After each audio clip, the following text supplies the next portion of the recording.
दोस्तों आइए हम लोग देखते हैं पॉलिटी क्लास 8 का चैप्टर 7। सातवां चैप्टर है क्या? सहकारिता। सहकारिता के बारे में बोला जाता है कि दो शब्दों के योग से बना है, सह तथा कारिता। सह का अर्थ है मिलकर तथा कार का अर्थ है कार्य। इस प्रकार सहकारिता का मूल तंत्र है मिलजुल कर काम करना। सहकारिता का अर्थ क्या होता है? तो मिलजुल करके काम करना। आगे देखते हैं क्या कहता है। इसमें लोग अपने आर्थिक हित की पूर्ति एवं उन्नति के लिए अपनी इच्छा से परस्पर मिलकर काम करते हैं।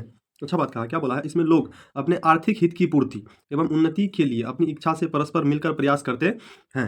इसका एक ही उद्देश्य होता है, जिस कार्य को लोग अकेले न कर सके उसको मिलकर करते हैं। इसका उद्देश्य क्या है? जिस कार्य को लोग अकेले न कर सके उसको क्या करते हैं? मिलजुल करके करते हैं। इस चैप्टर में फिर आगे दिया है कि प्राथमिक कृषि साख समिति पैक्स क्या है? Primary agriculture credit cooperative society. इसका अर्थ क्या होता है? पैक्स क्या काम करता है? यह भी एक तरह का संगठन है, गांव में चलता है। यह भी संगठन है, आमतौर पर किसानों के लिए काम करता है। देखते हैं पैक्स के बारे में दिया है। गठन कृषकों के कल्याण तथा उसकी कृषि संबंधित जरूरतों को पूरा करने के लिए किया गया है। क्या बोला है कि पैक्स का गठन कृषकों के कल्याण तथा उसकी कृषि संबंधित जरूरतों को पूरा करने के लिए किया गया है।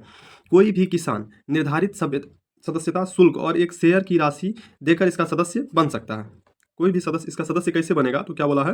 निर्धारित सदस्यता शुल्क और एक शेयर की राशि देकर इसका सदस्य बन सकता है। बहुत कम सदस्यता शुल्क रहता है, नाम मात्र का, शायद 10 रुपये के आसपास। पैक्स अपने सदस्यों के लिए बैंक का काम करता है। बड़ा इंपॉर्टेंट चीज़ है, देख लीजिएगा कि पैक्स अपने सदस्यों के लिए बैंक का काम करता है। पैक्स के माध्यम, अगला टॉपिक क्या है? पैक्स के माध्यम से किसानों को उचित दर पर खाद और बीज उपलब्ध होता है। लेकिन सच्चाई है कि आज के रेट में नहीं मिलता है। पैक्स अध्यक्ष सब बेच लेते हैं, अध्यक्ष उपाध्यक्ष मिलकर। और क्या है, वर्तमान समय में राज्य के सभी पंचायतों में एक पैक्स कार्यरत है। वर्तमान में हमारे यहाँ पर 8050 प्लस पंचायत है दोस्तों, देख लीजिएगा। और लगभग सभी पंचायतों में एक पैक्स जो है कार्यरत होता है। उसके बाद क्या है? उपभोक्ता सहकारी समिति क्या? इसके बारे में कहा है। उपभोक्ता सहकारी समिति क्या है? देखिएगा, इस प्रकार के समिति की स्थापना का उद्देश्य थोक व्यापारी तथा उत्पादकों से सीधे अधिक मात्रा में माल खरीद कर अपने सदस्यों को सस्ते दर पर उपलब्ध कराना है। क्या बोला गया कि उपभोक्ता सहकारी समिति का काम क्या होता है कि इस समिति का स्थापना इसलिए किया गया है क्योंकि उद्देश्य है थोक व्यापारी तथा उत्पादक से सीधे अधिक मात्रा में माल खरीदकर सदस्यों तक उपलब्ध करना। इससे क्या होता है? रेट कम मिलता है, आसानी से उपलब्ध हो जाता है, अच्छा गुणवत्ता का सामान मिल जाता है, ये सब फायदा होता है। इस प्रकार ये समितियां वित्तीय आधार पर कमजोर लोगों को व्यापारिक और दलालों द्वारा किए जाने वाले शोषण से बचाती है। जो लोग पैसे से कमजोर होते हैं उसको दलालों द्वारा किए जाने वाले शोषण से बचाती है। कौन? उपभोक्ता सहकारी समिति। अब देखिएगा, सहकारी समिति की स्थापना किसी भी क्षेत्र में पारस्परिक समस्याओं का समाधान निकालने और वहाँ के लोगों की जीविका या रोजगार के लिए जीवन से संबंधित या मुश्किलों को कम करने के लिए किया जाता है। सहकारी समिति की स्थापना किसी भी क्षेत्र में पारस्परिक समस्याओं का समाधान निकालने और वहाँ के लोगों की जीविका या रोजगार के जीवन से संबंधित या मुश्किलों को कम करने के लिए किया जाता है समिति का गठन।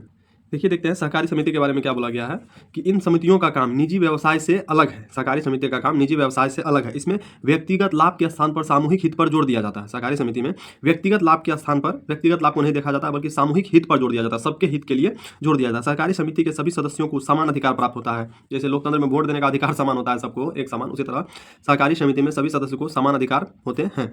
बिहार में सहकारी तालाबों की बंदोबस्ती बड़ा अच्छा टॉपिक है। यहाँ पे जो मछुआरों की दुर्दशा है उसके बारे में बताया गया है कि बिहार में सरकारी तालाबों की बंदोबस्ती सिर्फ मत्स्यजीवी सहकारी समिति कर सकती है। कौन कर सकती है? सिर्फ मत्स्यजीवी सहकारी समिति कर सकती है।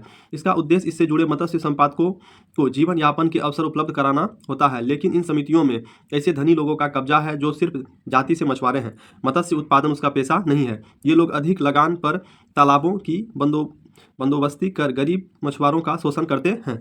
क्या बोला गया है कि बिहार में मत्स्यजीवी सहकारी समिति जो बनाया गया है उसमें क्या है कि कुछ लोगों का एक छत्र कहीं से बोला जाता है कि राज हो गया है और वो ठेकेदारी के तौर पे छोटे मोटे मछुआरों को देते हैं तालाबों को और अच्छा खासा पैसा लेते हैं। यही बात यहाँ पे बताया गया है। आगे देखते हैं, समितियाँ समाज के गरीब, पिछड़े तथा सीमित साधन वाले लोगों के विकास में पूरा सहयोग देती है। जो सहकारी समिति है समाज के गरीब, पिछड़े तथा सीमित साधनों वाले लोगों के विकास में पूरा सहयोग देती है। एक यही किताब में कहानी था, कहानी के तौर पे एक बात हमको अच्छा लगा, निकाल लिए हैं। केले की खेती की उपज बढ़ाने के लिए मवेशी खाद न केवल आवश्यक है बल्कि अनिवार्य है। वैशाली जिले के गांव की कहानी है। लोग केले की खेती करते थे। केले की खेती में गोबर ज़्यादा उपयुक्त होता है, इसीलिए लोग गोबर देते थे। इस वजह से वहाँ पे मवेशी भी रखते थे। यही कारण से दूध का उत्पादन अच्छा खासा होता था, तो सहकारी समिति खोला गया था। और दूध उत्पादन से रिलेटेड देख लीजिएगा, दूध उत्पादन सहयोग समिति का सदस्य बनने के लिए प्रत्येक व्यक्ति को 10 रुपये का शेयर लेना पड़ता है तथा 1 रुपये का प्रवेश शुल्क देना पड़ता है। चलिए दोस्तों, थैंक यू। आगे देखेंगे हम लोग चैप्टर 8।